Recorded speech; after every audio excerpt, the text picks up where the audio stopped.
Welcome to another video lecture on the topic of sex linkage in human. Basically यहाँ पे हमने ये discussion करनी है कि ह्यूमंस के अंदर किस तरह के सेक्स लिंकेजेस हो सकते हैं या पैटर्न ऑफ डेवलपमेंट में एक्स एक्स एक्स वाई की जो सिचुएशन है ये किन ट्रेड्स के लिए होगी, और अगर इनमें किसी किस्म की कोई अबनॉर्मेलिटी आती है तो किस किस्म के ट्रेड्स होंगे। क्या वो डॉटर के अंदर जाएंगे या सन के अंदर जाएंगे, या उनमें जो प्रोजेनी है वो किस तरह से इन ट्रेड्स को आगे कैरी करती है या फिर कंटिन्यू करती है। सो ये चीज़ हमने आज डिस्कस करनी है। सो सबसे पहली चीज़ तो हम यहाँ पर ये देखते हैं कि एक ऐसा ट्रेट जिसके जीन एक्स क्रोमोसोम के ऊपर होंगे, डेफिनेटली वो एक्स लिंक्ड ट्रेट होगा, ठीक है। और एक्स लिंक ट्रेट को हम नाम देते हैं सेक्स लिंक ट्रेट, क्योंकि एक्स क्या चीज़ है, सेक्स क्रोमोसोम है, ठीक है।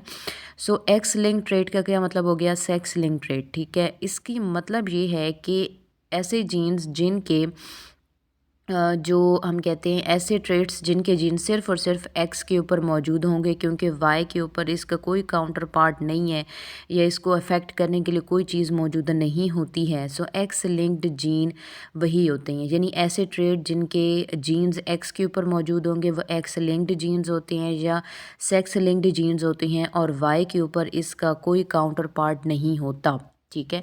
और सेक्स लिंक्ड इनहेरिटेंस का जो पैटर्न है ये भी काफ़ी स्पेसिफिक होता है, क्योंकि सन की अगर हम बात करते हैं, यानी अगर हम बेटे की बात करते हैं तो सन नहीं, या जो मतलब मेल ऑफ स्प्रिंग होगा, जो बेटा होगा उसको हमेशा मदर से एक्स क्रोमोसोम ही मिलेगा। डेफिनेटली मदर की सिचुएशन ही एक्स एक्स है।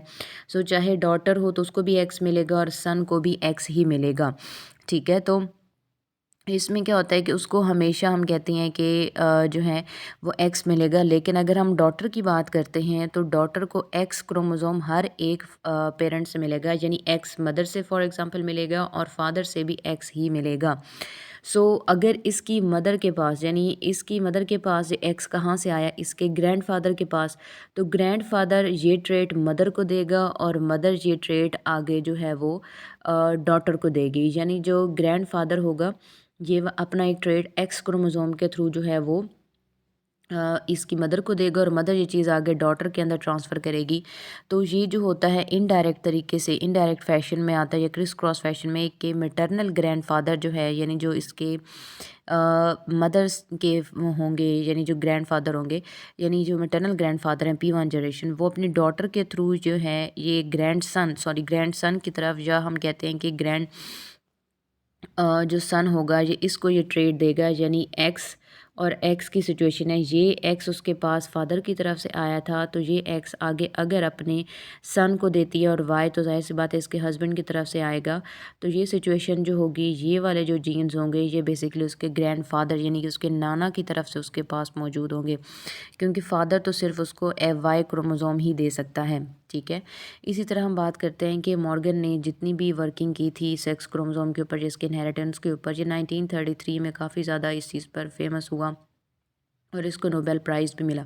नोबेल प्राइज़ इस वजह से दिया जाता है जब भी कोई ऐसी डिस्कवरी की जाती है जो बहुत वैल्यूएबल होती है और वो आने वाले लोगों के लिए, जाने वाले वक्त के लिए बहुत फ़ायदेमंद होती है, तो उन लोगों को रिकग्नाइज़ किया जाता है, जिनको अप्रिशिएट करने के लिए दिया जाता है। वाई की अगर हम बात करते हैं तो वाई क्रोमोसोम टोटली इनर्ट नहीं होता, यानी ऐसा नहीं है कि वाई एम्पटी है और इस पर कोई जीन्स नहीं है। सबसे इम्पॉर्टेंट बात ये है कि वाई की जो शॉर्ट आर्म होती है इसके ऊपर मौजूद होता है SRY जीन, जो कि टेस्टिस की डेवलपमेंट करवाता है और टेस्टोस्टेरोन हार्मोन को रिलीज़ करवाता है। सो SRY जीन बहुत इंपॉर्टेंट जीन है जो इनके अंदर मौजूद होता है, ठीक है। सो वाई क्रोमोसोम के ऊपर कुछ ही जो है ना जीन्स मौजूद होते हैं, लेकिन इनके काउंटर पार्ट एक्स पर नहीं है, तो इसको हम वाई लिंक्ड जीन का नाम देते हैं और वाई लिंक्ड ट्रेट्स कहेंगे। जैसे SRY जीन अगर वाई पर है तो ये ह्यूमन में मेलनेस को डिटरमिन करेगा। वाई लिंक्ड जीन सिर्फ और सिर्फ मेल के अंदर ही होगा डेफिनेटली, क्योंकि वाई मेल के अंदर मौजूद होता है। फीमेल को क्योंकि वाई मिलता नहीं है तो डेफिनेटली फीमेल में ये चीज़ नहीं होगी। लेकिन अगर हम ड्रोसोफिला की बात करते हैं तो इनमें कुछ जीन्स जो हैं वो बॉब्ड जीन्स होती हैं। बॉब्ड जीन्स ऐसे होते हैं जिनके हम कहते हैं कि जो कि कुछ इसके पार्ट एक्स पर होंगे और वाई पर भी ये मौजूद होती हैं। सो इनको एक्स वाई लिंक्ड जीन्स या सीडो ऑटोसोमल जीन्स भी कहते हैं। ये चीज़ आपने याद रखनी है कि एक्स और वाई ऑल दो के ये एक पेयर बनाते हैं, सेक्स डिटर्मिनेशन करते हैं या सेक्स क्रोमोसोम होती हैं। लेकिन आपने ये याद रखना है कि ये एक ख़ास जीन की कलेक्शन होती है और ये एक ख़ास जीन की कलेक्शन होती है। ये दोनों होमोलोगस क्रोमोसोम नहीं हैं। ये चीज़ याद रखनी है कि एक्स और वाई इज़ इट सेल्फ दोनों जो हैं ये नॉन होमोलोगस जो हैं क्रोमोसोम होते हैं, क्योंकि ये दोनों एक दूसरे के साथ पेयर नहीं कर सकते, क्योंकि इनके जीन, इनकी पोजीशंस, हर चीज़ डिफरेंट होती है, ट्रेट डिफरेंट होते हैं, ठीक है। लेकिन हम ये बात कर रहे हैं कि ड्रोसोफिला के केस में एक्स और वाई जो हैं इनके कुछ ऐसे पार्ट हैं जो कि एक दूसरे के साथ क्रॉसिंग ओवर या हम कहते हैं कि गैमीट या सेगमेंट चेंज कर सकते हैं। यानी इसके जो जीन होंगे वो एक्स के ऊपर भी होंगे, वाई के ऊपर होंगे, तो इसको हम एक्स वाई लिंक्ड जीन्स या फिर हम इसको सीडो ऑटोसोमल जीन्स भी कहते हैं, क्योंकि इन जीन्स के ट्रेड बिल्कुल ऑटोसोमल ऑर्गेनिज्म या जीन्स की तरह ऑटोसोमल जीन्स की तरह ही होंगे, यानी इसी तरह ये आगे जो है ना वो ट्रांसफ़र होते हैं, ठीक है। ये कुछ इंपॉर्टेंट टर्म्स थी जो कि हमें पता होने चाहिए before starting the main topic. So अब हम बात करते हैं जीन लिंकेज इन ह्यूमंस कि ह्यूमंस के अंदर जो है जीन लिंकेज किस तरह से एग्जिस्ट करता है। ह्यूमंस के अंदर जो एक्स लिंक्ड ट्रेट्स होती हैं वो एक्स लिंक्ड डोमिनेंट भी हैं और एक्स लिंक्ड रिसेसिव भी हैं। कैसे कि एक्स लिंक्ड कुछ traits like haemophilia, colour blindness है, ठीक है। तो ये रिसेसिव हैं क्योंकि इनके जीन्स या अलील्स हम कहते हैं कि रिसेसिव सिचुएशन में होंगे तभी ये एबनॉर्मेलिटीज़ जो हो सकती हैं तो उनको हम एक्स लिंक्ड रिसेसिव कहते हैं। इसी तरह हाइपोफॉस्फेटामिक रिकेट्स या विटामिन डी रेजिस्टेंट रिकेट्स जो है ये डोमिनेंट ट्रेट है, यानी डोमिनेंट डिसऑर्डर है। सो इसको एक्स लिंक्ड डोमिनेंट कहेंगे। एक्स लिंक्ड डोमिनेंट का मतलब है वो ट्रेट्स जिनके जीन्स डोमिनेंट फॉर्म के ऊपर डोमिनेंट फॉर्म में एक्स पर मौजूद होंगे तो एक्स लिंक्ड डोमिनेंट हो जाएंगे। लाइक फॉर एग्जांपल हाइपोफॉस्फेटामिक रिकेट्स हो गया और विटामिन डी रिकेट्स भी जिसको कहते हैं, ठीक है। और एक्स लिंक्ड रिसेसिव क्या चीज़ है कि एक ऐसा ट्रेट जिसके जीन्स एक्स के ऊपर रिसेसिव फॉर्म में होंगे वो एक्स लिंक्ड रिसेसिव जीन होगा या एक्स लिंक्ड रिसेसिव ट्रेट होते हैं। फॉर एग्जांपल हमने पहले ही बात कर ली कि हीमोफीलिया और कलर ब्लाइंडनेस जो है ये रिसेसिव होती है, ठीक है जी। इसमें कोई ख़ास बात नहीं है, इसको आपने क्रॉस कर देना है, कंसिडर नहीं करना। फिर हम बात करते हैं एक्स लिंक्ड रिसेसिव इनहेरिटेंस की, यानी हमने ये पढ़ना है कि ये जो ट्रेट्स होते हैं ये आगे ऑर्गेनिज्म में किस तरह से ट्रैवल करते हैं, यानी आगे क्या कुछ ऐसे ट्रेड्स होते हैं। देखिए एक चीज़ आपने याद रखनी है कि जो एक्स लिंक्ड जो है डोमिनेंट ट्रेट होते हैं, ठीक है, कि जो dominant x linked dominant trait होगा ये आपने याद रखना है कि ये किसके अंदर जाएगा। ये जो है ना डॉटर के अंदर जाने के चांसेस ज़्यादा होते हैं, ठीक है, कि ये डॉटर में ज़्यादा शो होते हैं।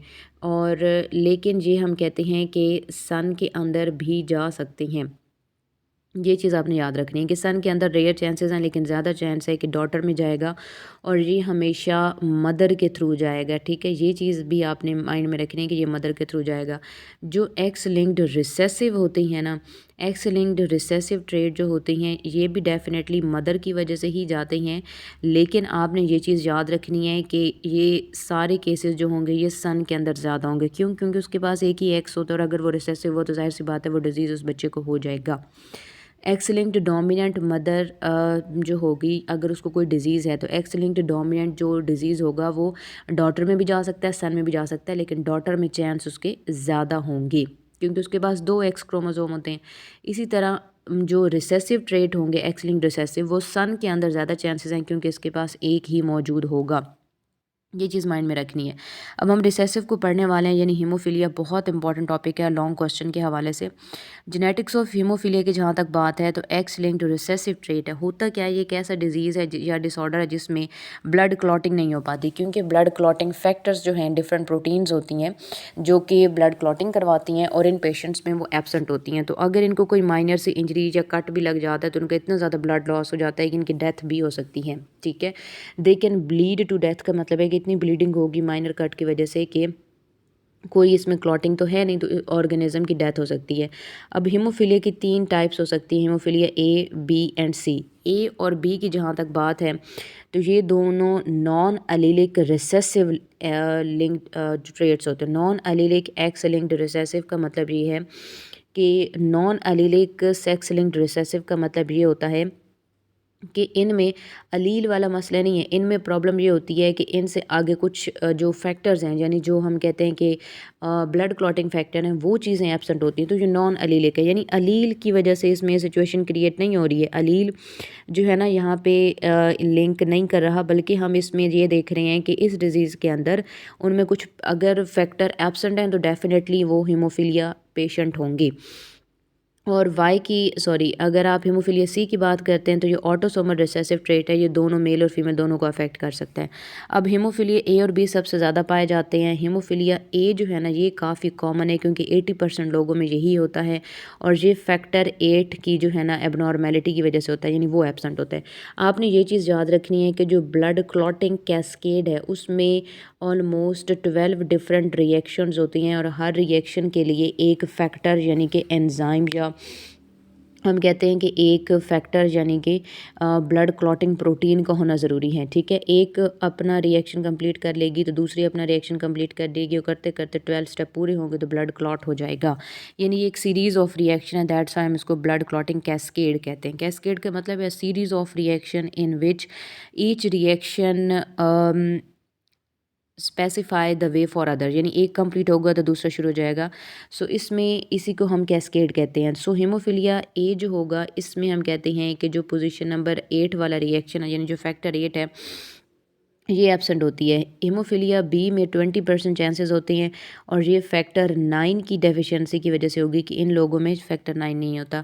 और लेस दैन 1% बहुत रेयर केसेस में हीमोफीलिया सी होता है ड्यू टू फैक्टर 11 डेफिशिएंसी।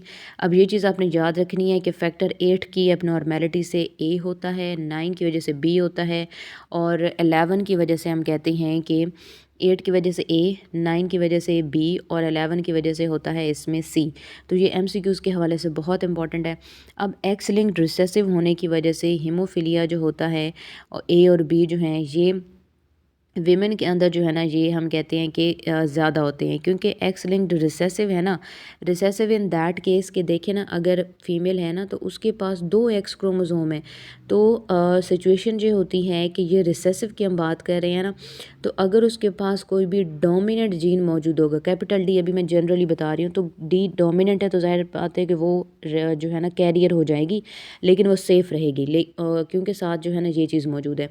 लेकिन अगर ये स्मॉल डी यानी रिसेसिव की सिचुएशन आ जाएगी तो जाहिर सी बात है ये ऑर्गेनिज्म अफेक्टेड होगा। तो हम यही बात कर रहे हैं कि जो रिसेसिव के ट्रेट्स होते हैं, एक्स लिंक्ड जो रिसेसिव ट्रेट्स होती हैं, ये हम सॉरी इसमें हम कहते हैं कि मैन जो होता है, यानी जो ह्यूमन है, ठीक है, ह्यूमन यानी कि मेल जो होगा वो ज़्यादा अफेक्टेड है। रियली वेरी सॉरी, थोड़ी सी कन्फ्यूजन हो गई थी। तो इसमें हम ये कह रहे हैं कि एक्स वाई की सिचुएशन है, ठीक है, तो मेल के अंदर ये रिसेसिव ट्रेट ज़्यादा होती हैं, जैसे पहले भी आपको लेक्चर के स्टार्ट में इंट्रो में ही बताया था। रीज़न इज़ दैट कि यहाँ पर सिर्फ एक एक्स क्रोमोसोम है, और अगर वो रिसेसिव फॉर्म में होगी तो जाहिर सी बात है कि उसके अंदर डिज़ीज़ होगा। लेकिन फ़ीमेल के लिए भी मैंने आपको जो रीज़न बताया है कि फ़ीमेल इसके लिए क्या होगी, कि अगर कैपिटल डी स्मॉल डी की सिचुएशन है तो कैरियर, और अगर ये सिचुएशन है, ठीक है, तो फिर क्या होगी कि ये भी अफेक्टेड होगी। तो फीमेल में चांस है लेकिन बहुत कम, ज़्यादा मेल के अंदर चांस होता है। और इसमें हम बात करते हैं सेम वही सिचुएशन कि ए और बी फीमेल में तब होगा क्योंकि ये रिसेसिव फॉर्म में है, तो इस वजह से बहुत रेयर केसेस हैं, होमोजाइगस रिसेसिव होगी तभी फीमेल जो है ना ये चीज़ शो कर सकती है। लेकिन अगर आप मेल की बात करते हैं तो मेल में ज़ाहिर सी बात है एक भी रिसेसिव चला जाएगा तो डिज़ीज़ जो है वो प्रोमिनेंट हो जाएगा, डिज़ीज़ हो जाएगा उस बच्चे को। हीमोफीलिया ए और बी ज़िगज़ैग पैटर्न में मैटरनल फादर से कैरियर डॉटर और फिर ग्रैंड सन के अंदर जाते हैं। देखें, सिंपल सी बात है, लेट से हम ये कह देते हैं कि ये उसकी जो है वो मदर है, ठीक है, ये उसकी मदर है, और ये वाला जो फॉर एग्जांपल कि ये वाला एक्स जो है ना क्रोमोसोम, ये एबनॉर्मल है, इसकी वजह से हीमोफीलिया होता है, और ये उसके फादर की तरफ से आया था, ठीक है। अब ये इसके फादर की तरफ से आया है ना, तो ऑब्वियसली की बात है कि लेट से फॉर एग्जांपल अगर ये उसके सन के अंदर चला गया, और वाई तो उसको इसके हस्बैंड की तरफ से मिल जाएगा ना, तो वाई तो हस्बैंड की तरफ से आया, ठीक है, लेकिन ये वाला जो एक्स था ये ग्रैंड फादर का यानी उसके नाना का एक्स था जो उसकी मदर में था, और फिर इसके अंदर आ गया है, तो दैट्स वाई हम कह रहे हैं कि सन के अंदर जिग जैग पैटर्न में ये चीज़ जाएगी। फॉर एग्जांपल पहले हम थ्योरी देख लेते हैं, फिर मैं आपको ये समझा देती हूँ कि इस पेडिग्री का क्या मतलब है।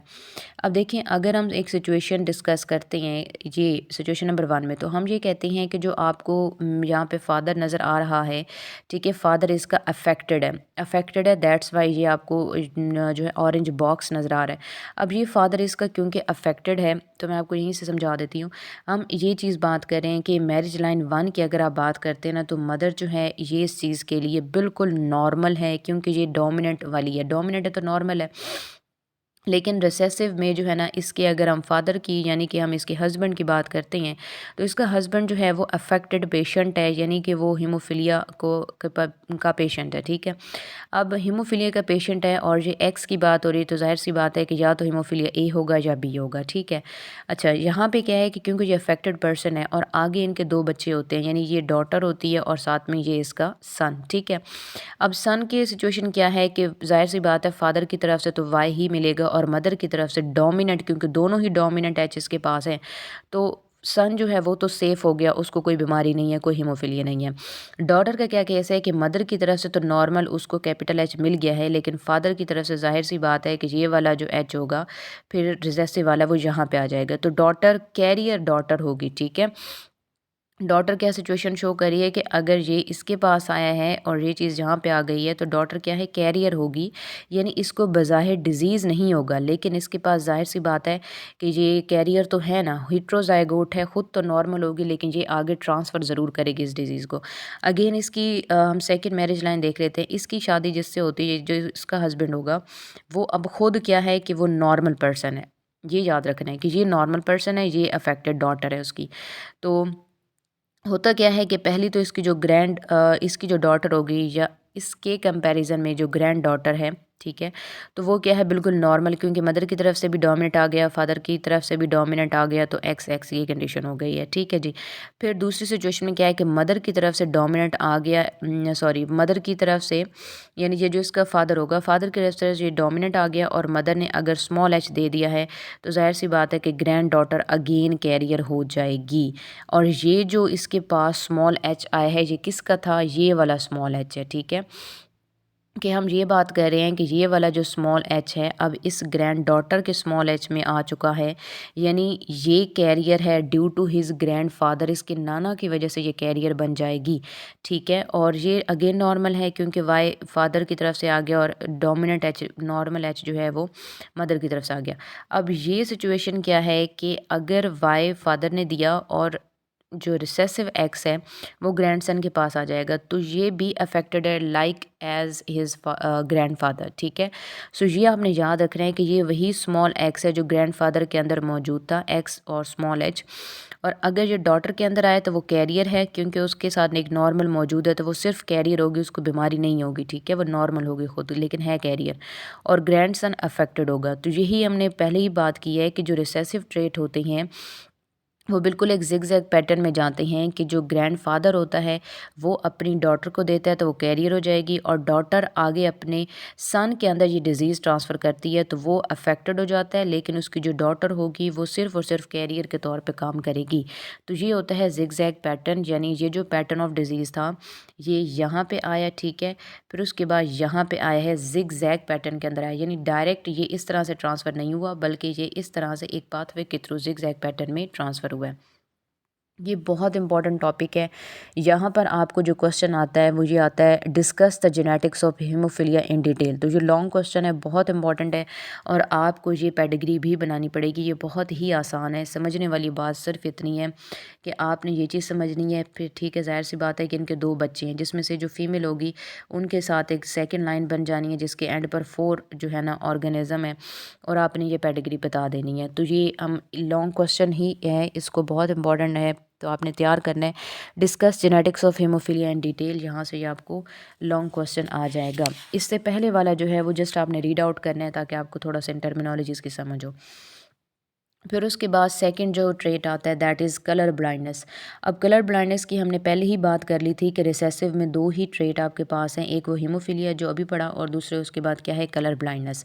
अब कलर ब्लाइंडनेस क्या होती है, देखें सीधी सी बात है, प्राइमरी कलर ही तीन होते हैं, यानी कि रेड है, ग्रीन होता है और ब्लू। ठीक है। अब ये जो रेड ग्रीन और ब्लू है ये प्राइमरी कलर होते हैं। तो ऐसे लोग जो कि इनमें से किसी भी एक या दो कलर को डिटेक्ट नहीं कर सकते उसको हम कलर ब्लाइंड कहते हैं। कुछ लोग रेड को डिस्क्रिमिनेट नहीं कर सकते, यानी इनको रेड कलर नज़र नहीं आता बल्कि रेड का कोई और शेड, या ज़्यादातर इन लोगों को वो ऑरेंज ही लग रहा होता है, यानी डार्क ऑरेंज लगता है। क्योंकि ये रेड ब्लाइंडनेस है, जाहिर सी बात है कि इनको रेड कलर नहीं नज़र आता।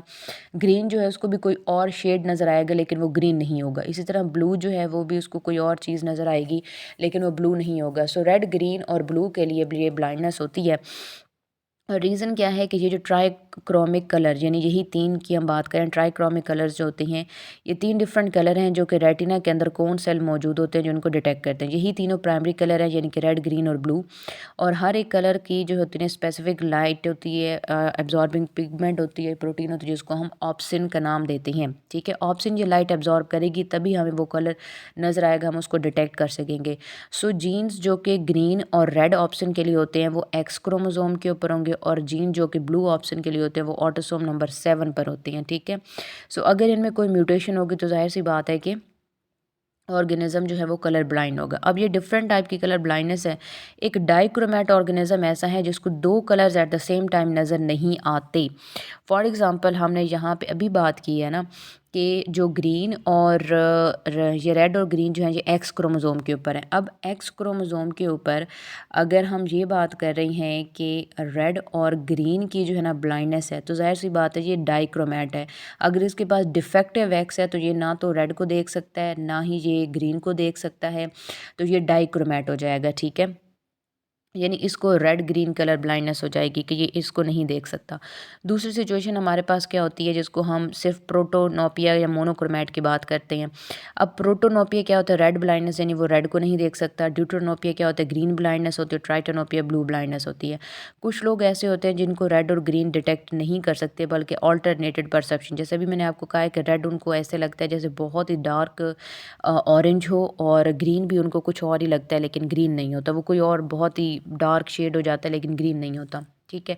इसी तरह हम बात करते हैं कि मोनोक्रोमैट। अब एक पर्सन जो कि सिर्फ और सिर्फ हम कहते हैं कि एक कलर को डिटेक्ट कर सकता है तो उसको हम मोनोक्रोमैट का नाम देंगे। ऑब्वियस सी बात है कि एक्स क्रोमोसोम के ऊपर अगर हमने कहा है कि रेड और ग्रीन दोनों के जीन्स मौजूद हैं, और जाहिर सी बात है एक्स पूरे का पूरा क्योंकि रिसेसिव अगर आ जाता है, डिफेक्टिव आ जाता है तो रेड और ग्रीन कलर ब्लाइंडनेस हो जाएगी, तो ये डाइक्रोमैट के अंदर आएगा, डाइक्रोमेसी है। और मोनोक्रोमेसी के लिए हमने कहा है कि ऑटोसोम जो 7 है उसके ऊपर ब्लू के जीन्स हैं, तो जाहिर सी बात है कि अगर किसी को ब्लू कोन मोनोक्रोमेसी है तो ब्लू मोनोक्रोमेसी जो है वो एक के अंदर आती है, मोनोक्रोमैट है, यानी एक वो ब्लू को डिटेक्ट नहीं कर सकेगा। ठीक है। जो है ना ये ट्रू कलर ब्लाइंडनेस की बात में आती है कि मोनोक्रोमैट का मतलब है कि ये सिर्फ एक ही कलर को जो है ना परसीव कर सकता है, जिसको हम नाम देते हैं कि ये मोनोक्रोमैट होता है। अब मोनोक्रोमेसी जो है ये ट्रू कलर ब्लाइंडनेस होती है क्योंकि पर्सन सिर्फ एक को ही कर सकता है। ब्लू कोन मोनोक्रोमेसी का मतलब ये होता है कि ब्लू कोन मोनोक्रोमेसी जो है इसमें हम ये सिचुएशन कहते हैं कि ये भी एक्स लिंक्ड रिसेसिव क्योंकि ट्रेट है, तो यहाँ पे रेड और ग्रीन इन दोनों के सेल्स एब्सेंट होंगे, तो रेड ग्रीन कलर ब्लाइंडनेस भी हम इसको कह सकते हैं। यानी ब्लू कोन मोनोक्रोमेसी में क्योंकि वो ब्लू कलर को तो डिटेक्ट कर रहा है लेकिन रेड और ग्रीन को नहीं कर रहा, तो रेड ग्रीन कलर ब्लाइंडनेस होगी। ठीक है, ये बहुत ही कॉमन डिजीज़ होता है। और एक्स लिंक्ड रिसेसिव की तरह बिल्कुल ये मैटरनल ग्रैंडफादर यानी नाना से जो है ना ये अपनी डॉटर के थ्रू ग्रैंड सन की तरफ जाएगा। और इसके केस में भी जो सन होता है यानी लड़कों के अंदर ना ये हीमोफीलिया और जो है ना कलर ब्लाइंडनेस ज़्यादा होती है, लड़कियों में नहीं होती। इसका रीज़न आपको पहले ही बता दिया है कि जेनेटिक्स जिग-जैग में इसकी मूव ऑन करती है। इसी तरह यहाँ से जो आपको क्वेश्चन आता है कलर ब्लाइंडनेस के हवाले से, ये शॉर्ट क्वेश्चंस भी यहाँ से काफ़ी सारे बन जाते हैं, जिसमें आपको एक कुछ शॉर्ट क्वेश्चन आता है डिफरेंशिएट बिटवीन प्रोटोनोपिया, ड्यूटरोनोपिया एंड ट्राइटोनोपिया। यानी ये जो तीनों पढ़े हैं प्रोटोनोपिया, ड्यूटरोनोपिया, ट्राइटोनोपिया, तो प्रोटोनोपिया ठीक है, ड्यूटरोनोपिया और फिर उसके बाद क्या है ट्राइटोनोपिया। तो रेड ग्रीन और ब्लू जो है ना, इस तरह से आपने इसको डिफरेंशिएट करना है, यानी ये 3 का आपने कंपैरिजन करना है। फिर इसके बाद आती है discuss the genetics of colour blindness in detail. तो ये लॉन्ग क्वेश्चन है, ये बहुत ज़्यादा इंपॉर्टेंट है, तो आपने करना है और ये सारा ही आपने यहाँ से यहाँ तक करना है। आसान सही है, ठीक है। सो discuss the genetics of colour blindness, ये लॉन्ग क्वेश्चन आता है 4 मार्क्स का, ठीक है जी। फिर उसके बाद हमारे पास आता है एक्स लिंक्ड डोमिनेंट इनहेरिटेंस। अच्छा, अब आपने ये चीज़ याद रखनी है, यहाँ पे थोड़ा सा एक ट्विस्ट है। जो x linked dominant, D for dominant, ठीक है, एक्स लिंक्ड डोमिनेंट जो होगा ना, ये हम कहते हैं कि फ़ीमेल के अंदर ज़्यादा होगा, ठीक है। फ़ीमेल में इसकी चांसेस ज़्यादा हैं। क्यों ज़्यादा हैं? क्योंकि ज़ाहिर सी बात है कि फ़ीमेल के पास 2 क्रोमोज़ोम होते हैं। अगर एक भी डोमिनेंट लेट से आ जाता है तो डिज़ीज़ तो हो जाएगा ना इसको, तो 100% चांस है कि फ़ीमेल के अंदर ये डिज़ीज़ हो। लेकिन अगर आप मेल की बात करते हैं, चांसेस उसमें भी हैं, लेकिन बहुत रेयर चांस होता है, क्योंकि ज़्यादातर आप देखते हैं 80% केसेस में मेल के पास रिसेसिव एक्स आता है, तो वो बच जाते हैं इस केस में। बहुत रेयर केस में अगर यहाँ पर डोमिनेंट आ गया तो ज़ाहिर सी बात है कि फिर उसको वो डिज़ीज़ होगा, लेकिन बहुत ही रेयर केस में। ये चीज़ माइंड में क्लियर रखनी है। एक्स लिंक डोमिनेंट इनहेरिटेंस जो होती है, अगर हम इसकी बात करते हैं तो इसका जो पैटर्न है वो थोड़ा सा डिफरेंट है, बिकॉज़ ये फ़ीमेल के अंदर ज़्यादा होता है as compare to male. Female में ये ज़्यादा होगा, ज़ाहिर सी बात है, मेल के कंपैरिजन में। ऑल दो कि हम ये बात करते हैं कि जितने भी हम कहते हैं कि all daughters of affected father, यानी कि जितनी भी डॉटर्स हैं ये अफेक्टेड होंगी, लेकिन इसमें कोई भी सन जो है वो अफेक्टेड नहीं होता। हेट्रोजाइगस जो है अफेक्ट हो सकता है सिर्फ उसी सिचुएशन में, क्योंकि इसमें यही बात है ना कि ये वाली सिचुएशन है ना, तो वाई की वजह से ये बच जाएगा। और इसको डिजीज़ तभी हो सकता है कि ये कैपिटल डी में आ जाता है, यानी हाइपोफॉस्फेटामिक रिकेट्स, यानी विटामिन डी डेफिशिएंसी जो है ना, ये होती है इन लोगों में ना। ऐसा नहीं होता कि डायशरी रिकेट्स है, यानी कुछ लोगों में ना विटामिन डी उनको फूड के थ्रू नहीं मिलता तो उनको मसला हो जाता है, वो तो ठीक हो जाते हैं क्योंकि उनको विटामिन डी की सप्लीमेंट्स, या अगर वैसा वो मिल्क यूज़ करते हैं, यानी जो हम कहते हैं कि जो ड्राई मिल्क होता है और विटामिन डी का होता है, यानी जो मेडिकेशन के थ्रू लिया जाता है कि मेडिसिनली डॉक्टर उनको कहते हैं कि फ़लाँ वाला आप जो है ड्राई मिल्क यानी खुश्क दूध लें जिसमें विटामिन डी ज़्यादा है, उसकी हम बात नहीं करें। हम ये बात करें कि जेनेटिकली जो एक्स लिंक्ड डोमिनेंट इनहेरिटेंस में आता है ना रिकेट्स, ये जीन्स की वजह से आता है, तो उसकी हम बात कर रहे हैं। अब इसमें ये होता है कि ये क्योंकि इसमें प्रोटीन ही नहीं होती, बोन्स के अंदर वो प्रोटीन नहीं होती जो कि विटामिन डी के लिए वर्किंग कर सके, यानी बॉडी में विटामिन डी है लेकिन प्रोटीन क्योंकि नहीं है तो वो इस्तेमाल नहीं हो सकता।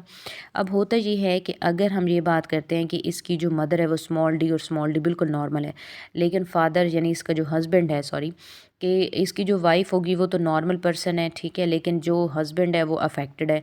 अब हस्बैंड क्योंकि अफेक्टेड है तो इनके हम बात कर लेते हैं कि पहले जो 2 बच्चे हैं, यानी हम इनकी बात कर रहे हैं कि इसमें ज़ाहिर सी बात है ये तो वाई आ गया, तो ये तो साफ़ सुथरा है कि ये बच गया इस डिज़ीज़ से। मदर की तरफ से रिसेसिव आ गया, तो और फादर की तरफ से ये वाला जो एक्स था, ठीक है। अब ये वाला जो एक्स है ये यहाँ पे डॉटर के अंदर आ गया है, तो ज़ाहिर सी बात है कि डॉटर अफेक्टेड होगी, क्योंकि डोमिनेंट है तो ज़ाहिर सी बात है ऑब्वियसली कि डॉटर तो अफेक्टेड होगी ही इस फादर की वजह से, ठीक है। फिर उसकी शादी अगर किसी एक नॉर्मल बंदे के साथ हो जाती है तो पहली डॉटर तो बिल्कुल नॉर्मल होगी, क्योंकि फादर की तरफ से भी नॉर्मल आ गया, मदर की तरफ से भी नॉर्मल आ गया। लेकिन दूसरी जो डॉटर होगी ना, ठीक है, और जो सन होगा फिर उसके बाद, अब डॉटर जो है ना उसके पास क्योंकि एक रिसेसिव है फादर की तरफ से, लेकिन डोमिनेंट ये वाला है जो कि मदर की तरफ से आया है, सो दैट्स वाई इसके ये अफेक्टेड होगी। और वही बात कि वाई क्योंकि फादर से आ गया है और ये अगेन यहाँ पे आ गया है, तो ये जो सिचुएशन आपको नज़र आ रही है, हम इसकी बात कर रहे हैं कि ये वाला जो है डोमिनेंट यहाँ पे आ गया है, ठीक है। तो इस वजह से इसको डिज़ीज़ हुआ क्योंकि फादर ने जो है इसको ये वाला दिया था। इसी तरह हम ये बात करें कि अगर मदर के केस में भी ये डोमिनेंट जो है ना आगे चला गया और वाई तो ज़ाहिर सी बात है कि यहाँ से आ जाएगा, तो ये पर्सन दोनों ही अफेक्टेड होंगे, यानी यहाँ पर जो है फ़ीमेल के अंदर चांसेस ज़्यादा हैं अफेक्ट होने के, क्योंकि ये डोमिनेंट ट्रेट है। लेकिन मेल में बहुत रेयर केस में होगा, वो भी उन्होंने करके दिखा दिया है कि सिर्फ उस केस में अगर वो जो डिफेक्टिव डोमिनेंट रिजल्ट है वो इसके जो है ना चला जाएगा और वाई साथ पड़ा है, तो फिर ये केस हो सकता है। ये सिर्फ आपने याद रखना है कि 20% चांसेस में ऐसा होता है, जो रेयर केस है। और ये वाली जो सिचुएशन होती है ना, ये अप टू 80% चांस होता है कि ये जो है ना कंडीशन ज़्यादा बनती है। ये चीज़ आपने माइंड के अंदर क्लियर रखनी है। यहाँ से जो आपको क्वेश्चन आ सकता है वो यही आ सकता है, briefly describe x linked dominant inheritance. या आपसे ये भी पूछा जा सकता है, give the give the x linked dominant inheritance. अच्छा, ये चीज़ भी हो गई है ना। फिर उसके बाद आपको ये कहा जा सकता है, give the pattern of determination in hypophosphatemic rickets. के हाइपोफॉस्फेटामिक रिकेट्स में पैटर्न ऑफ डिटर्मिनेशन जो है वो किस तरह का हो सकता है। फिर इसके बाद लास्ट टॉपिक है हमारे पास वाई लिंक्ड इनहेरिटेंस का। ऑब्वियस सी बात है कि वाई लिंक्ड इनहेरिटेंस का मतलब यही है कि वाई के ऊपर हमने पहले ही बात की है कि सिर्फ SRY जीन की हम यहाँ पे स्पेसिफिकेशन बात कर रहे हैं, क्योंकि हम जेंडर की या सेक्स की बात कर रहे हैं। तो इसमें बहुत सारे जीन्स होते हैं, ठीक है, लेकिन सबसे इंपॉर्टेंट जो जहाँ पर है वो वाई के ऊपर SRY जीन का होना है, जिसकी वजह से टेस्टिस बनते हैं। सो ऑब्वियसली कि इसकी इनहेरिटेंस थोड़ी डिफरेंट है कि मेलनेस जो है ये वाई की वजह से होती है, क्योंकि उसके ऊपर SRY जीन होता है। कुछ ऐसे हम कहते हैं ये ट्रेड्स डॉटर में तो जा ही नहीं सकते, ज़ाहिर सी बात है, क्योंकि उनको वाई तो मिलना नहीं है। ये सारे ही फादर से डायरेक्टली सन के अंदर चले जाते हैं। SRY जीन की वजह से मेलनेस डिटरमिन होती है, क्योंकि टेस्टिस बनती हैं, टेस्टोस्टेरोन रिलीज़ होता है इस जीन की वजह से। तो ये सिचुएशन हो सकती है, ठीक है। और ये कब होती है कि ये अगर SRY जीन मौजूद है तो ये फंक्शनल हो जाता है after the 6 week of pregnancy. यानी 6 वीक ऑफ प्रेगनेंसी की हम बात कर रहे हैं कि तकरीबन 1.5 महीने बाद, यानी सेकंड मंथ के एंड पर जो है ना, जो बेबी होता है उसमें जेंडर डिस्क्रिमिनेशन आना शुरू हो जाती है। यानी उसकी बाकायदा जो है ना मेल डिटर्मिनेशन डेवलपमेंट स्टार्ट हो जाती है, टेस्टिस बनना शुरू हो जाती है, और उसकी बॉडी बिल्कुल वैसे डेवलप होगी जैसे एक बच्चे की होती है, ठीक है, यानी एक सन की होगी। तो यहाँ पे आपको ये पेडिग्री बताई गई है थोड़ा सा समझाने के लिए जस्ट, ठीक है, कि यहाँ पे अगर आप ये सिचुएशन देखते हैं ना SRY की है, ठीक है, तो यहाँ ये सिचुएशन SRY मेलनेस को डिटरमिन कर रहा है। यहाँ पे कोई डिजीज़ की हम बात नहीं कर रहे हैं, हम सिर्फ मेलनेस की बात कर रहे हैं कि ऑब्वियसली फीमेल के पास XX की सिचुएशन है, तो यहाँ तो ऐसा हो नहीं सकता। लेकिन जहाँ पे Y मौजूद है तो ये भी मेल, यहाँ मौजूद है तो ये भी मेल। इसकी अगर हम बात कर लेते हैं तो यहाँ पे ऑब्वियसली कि ये मेल होगा, दूसरी फीमेल है। इन दोनों की आपस में शादी जब हो जाएगी, यानी ये दो केस शादी वाले होते हैं, तो जाहिर सी बात क्या है कि इनमें भी आगे जो है ना ये है, यानी यहाँ पे कोई डिज़ीज़ नहीं है, जस्ट उन्होंने ये बताया कि आगे किस तरह से जो है ना जेनेटिक्स जाती है। तो ये इम्पॉर्टेंट तो ऐसा सच नहीं है, इसमें कोई क्वेश्चन वगैरह नहीं आता, लेकिन फिर भी आपको आइडिया होना चाहिए। सो प्रैक्टिस जिनकी आपने करनी है और बनाना भी आपको पड़ेगा, वो इसकी आपने प्रैक्टिस करनी। दिस इज़ वेरी इंपॉर्टेंट, क्योंकि ये ज़ाहिर सी बात है क्वेश्चन में आया हुआ है, ठीक है, और इसमें तो कोई पेडिग्री है नहीं। फिर यहाँ से हीमोफीलिया जो है ना, ये पेडिग्री आपने बनानी है। टोटल 2 ही पेडिग्रीज़ हैं, एक हीमोफीलिया की है और दूसरा ये रिकेट्स की पेडिग्री होती है, तो ये आपने बनानी है। अब आपके माइंड में एक चीज़ होगी कि ये पेडिग्री क्या होती है। पेडिग्री देखें, ये चीज़ होती है कि ना हम कहते हैं कि पेरेंट्स से उनके जो ग्रैंड सन या डॉटर हैं, यानी कि उनके आगे जो नस्ल दर नस्ल एक कैरेक्टर जाता है, चाहे वो डिज़ीज़ है, चाहे वो एक ट्रेट नॉर्मली जा रहा है, तो जो एक एंसेस्टर से डिसेंडेंट का जो एक लिंक होता है ना, उसको जब आप ग्राफिकली रिप्रेजेंट करते हैं तो उसी को हम पेडिग्री का नाम देते हैं। यानी एंसेस्टर से डिसेंडेंट का जो एक लिंक है या जीन ट्रांसफ़र है, उसकी जब आप जो है ना फ्लोशीट बना लेते हैं या ग्राफिकली बना लेते हैं, तो उसको हम नाम क्या देते हैं कि ये हमारे पास पेडिग्री है। That was about today's lecture. I hope कि आपको लेक्चर की अच्छी समझ आई होगी।